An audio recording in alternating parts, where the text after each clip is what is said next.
حمد صلاۃ کے بعد میرے نہایت ہی واجب احترام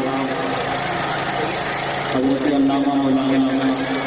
سید محمد اسلام امینی دامت برکاتہ العالیہ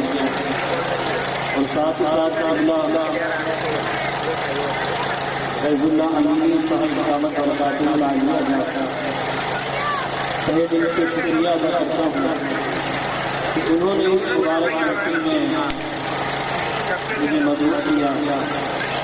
اور ان کی دعوت پر میں حاضر ہوا۔ ابتداءً آپ سب کی نظر ایک شعر کرتے چلے کہ کسی شاعر نے کہا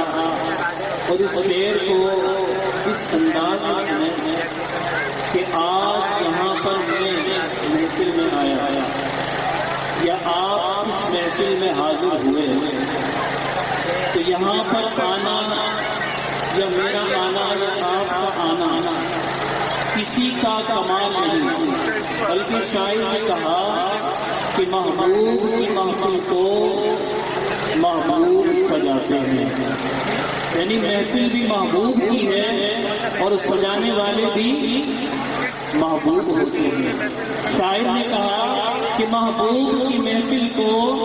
محبوب سجاتے ہیں اور آتے ہیں وہی جن کو سرکار بلاتے ہیں، آتے ہیں وہی جن کو سرکار بلاتے ہیں۔ اور شاعر نے کہا کہ وہ لوگ خدا شاید، اللہ اکبر، شاعر نے کہا کہ وہ لوگ خدا شاید قسمت کے سکندر ہیں، وہ لوگ خدا شاید قسمت کے سکندر ہیں جو سرور عالم کا میلاد مناتے ہیں، جو سرور عالم کا میلاد مناتے ہیں۔ الحمدللہ ثم الحمدللہ، میں اور آپ یہاں پر حضور تاجدار مدینہ صلی اللہ تعالی علیہ وآلہ وسلم کا میلاد منانے کے لیے حاضر ہوئے، ساتھ ساتھ حضور غوث اعظم رضی اللہ تعالیٰ عنہ کی 11ویں شریف منانے کے لیے حاضر ہوئے۔ اور سونے پر سہاگا یہ کہ ایک اللہ کے ولی کے دیدار کے منتظر ہیں۔ ہماری تمنا، ہماری حسرت، ہماری چاہت، ہماری طلب یہ ہے کہ وہ اللہ کے ولی آئیں اور ہماری نگاہوں کو ٹھنڈا فرما دیں، ہمارے دل سے گناہوں کی کالت کو دور فرما دیں۔ اللہ کریم ہمیں اس مبارک محفل کی برکتیں عطا فرمائے، اللہ کریم ہمیں اس محفل کی جو برکتیں اور رحمتیں ہیں وہ عنایت فرمائے۔ ابتداءً ہمیں قرآن مجید فرقان حمید کی تلاوت کرنے کی سعادت حاصل کی۔ اس کو کہا گیا کہ اے ایمان والے،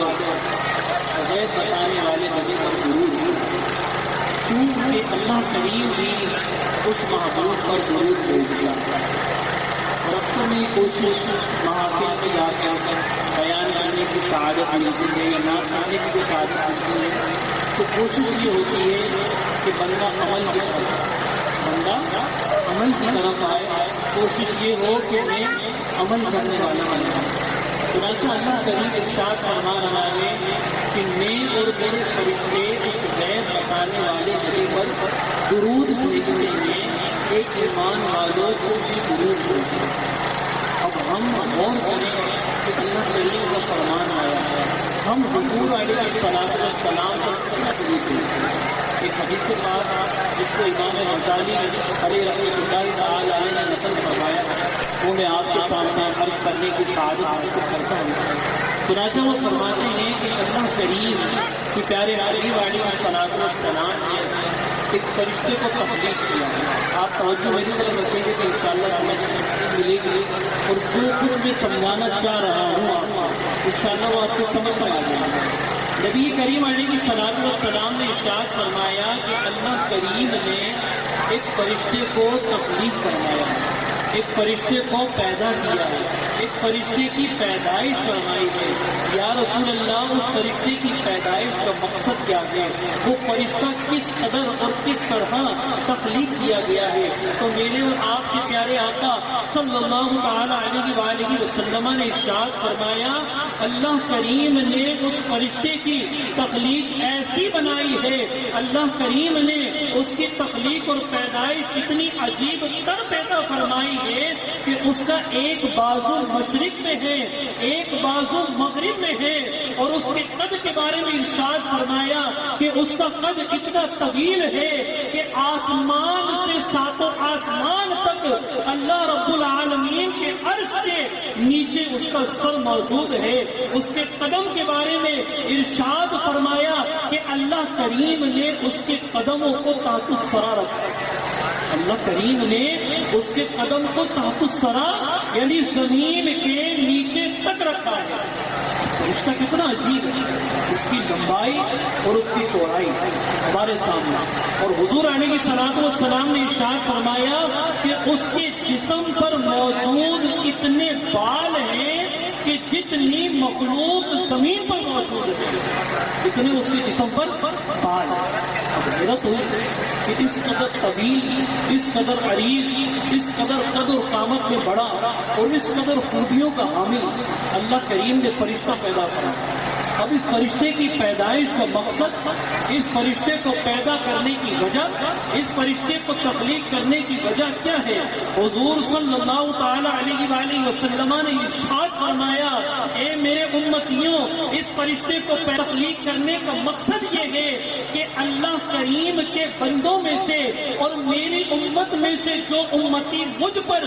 ذوق اور شوق اور محبت کے ساتھ مجھ پر درود پڑتا ہے، مجھ پر درود پڑتا ہے۔ ابھی بات مکمل نہیں ہے، بات آدھی ہے، ابھی بات آدھی ہے، مکمل نہیں ہے۔ نبی کریم علیہ الصلوۃ والسلام نے ارشاد فرمایا کہ اس فرشتے کی تخلیق بڑی عجیب ہے، اب جو میرا امتی مجھ پر درود پڑتا ہے اللہ کریم اس فرشتے کو حکم عطا فرماتا ہے، اس فرشتے کو اذن دیتا ہے، اس فرشتے کو اجازت عطا فرماتا ہے کہ وہ عرش پر بحر نور ہے، نور کا سمندر ہے، اس سمندر میں یہ عجیب فرشتہ غوطہ لگاتا ہے، اور غوطہ لگانے کے بعد اپنے پروں کو چھاڑتا ہے۔ حضور نے فرمایا کہ جب میرا امتی مجھ پر درود پڑتا ہے، مجھ پر ایک مرتبہ درود کا ہدیہ، ایک مرتبہ درود کا نذرانہ پیش کرتا ہے، اللہ کریم اسے حکم دیتا ہے کہ وہ بحر نور میں غوطہ لگاتا ہے، غوطہ لگانے کے بعد اپنے پروں کو جھاڑتا ہے، اللہ کریم اس کے ہر ہر پر سے نکلنے والے ہر ہر قطرے سے ایک ایک فرشتے کو پیدا فرماتا ہے، اور میرے اور آپ کے آقا صلی اللہ علیہ وسلم نے فرمایا اس ایک مرتبہ پڑھنے والے شخص، اس ایک مرتبہ درود پاک پڑھنے والے شخص کے لیے یہ عجیب فرشتہ اور اس فرشتے سے پیدا ہونے والے تمام فرشتے قیامت تک دعائیں مغفرت کرتے رہتے ہیں، قیامت تک دعائیں مغفرت کرتے رہتے ہیں۔ یعنی آپ نے ایک مرتبہ درود پاک پڑھا، کتنی مرتبہ درود پڑھا؟ آپ کی توجہ نہیں لگی، کتنی مرتبہ درود پڑھا؟